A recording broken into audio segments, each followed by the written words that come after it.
আসসালামু আলাইকুম, কেমন আছেন সবাই? তো 2024 পার করে 2025 সালটা আমরা 336 দিনের বছরটা শুরু করলাম আবারও নতুন করে। জানি না 25 সালের জীবনে কি কি আছে। 24 সালে তো মোটামুটি খারাপ না, ভালোই কাটলো।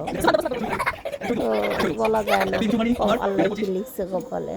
যাক, সবার বছরটা ভালোই কাটুক, দোয়া করি সবাই ভালো থাকুক, সুস্থ থাকুক, আল্লাহ সবাইকে সুস্থ রাখুক, সবার মনের আশা আল্লাহ কবুল করুক, সবাই যেন ভালো থাকে সুস্থ থাকে এই কামনাই আল্লাহর কাছে। সবাই ভালো থাকবেন, আমার জন্য, আমার সন্তানের জন্য, আমার ফ্যামিলির সবার জন্য দোয়া রাখবেন সবাই। অনেক ঠান্ডা লাগছে, কথা বলতে কষ্ট হচ্ছে, জন্য বেশি কথাও বলতেছি না। সবার বছরটা ভালো কাটুক এই কামনাই বছরটা শুরু করতে যাচ্ছি। সবাই ভালো থাকবেন।